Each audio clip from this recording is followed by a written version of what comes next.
Hello students, we are back again to our studies after this long holiday.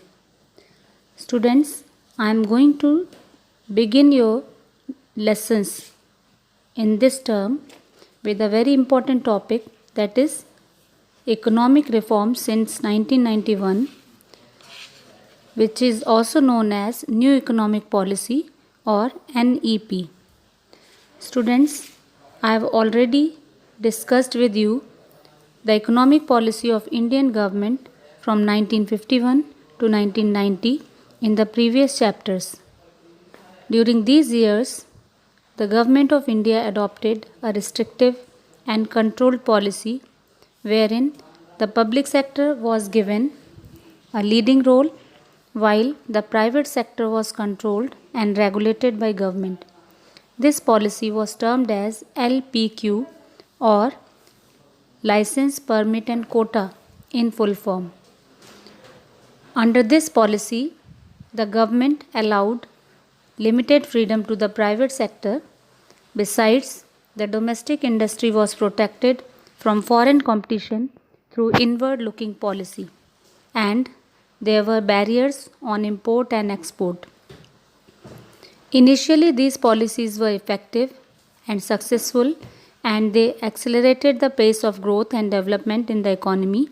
But after a certain time, the impact of these policies turned into negative direction and the economic growth started slowing down.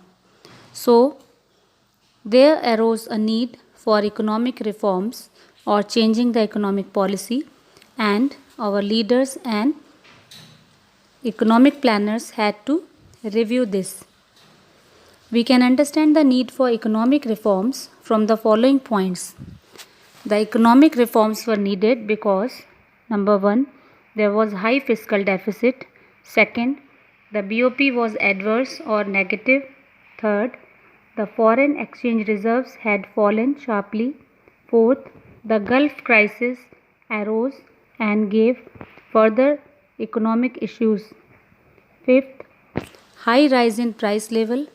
And last, poor performance of the PSUs. All the aforesaid reasons bound the economic planners and leaders to take a U-turn and launch the new economic policy of LPG or liberalization, privatization and globalization in place of the previous policy.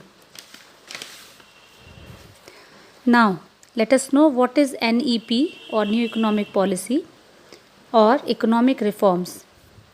The word reforms means forming something again or changing something in a new form. So, economic reforms means change in the economic policy. So, we can define economic reforms as a set of policies or set of plan which aimed at accelerating the pace of growth and development in the economy. The new economic policy of LPG was initiated by the then Prime Minister P.V. Narasimha Rao and the Finance Minister Manmohan Singh in July 1991. As I told you earlier, LPQ was replaced by LPG. So, the three elements of this new economy are also the aforesaid three elements, that is LPG or liberalization, privatization and globalization. Children, I have told you the introduction of this topic in brief, and the three elements which I told understood the topic liberalization, privatization and globalization have the new topic are the very important Thank you, children. Topic of this chapter. So, I will be discussing them separately in full-fledged detail in my upcoming videos.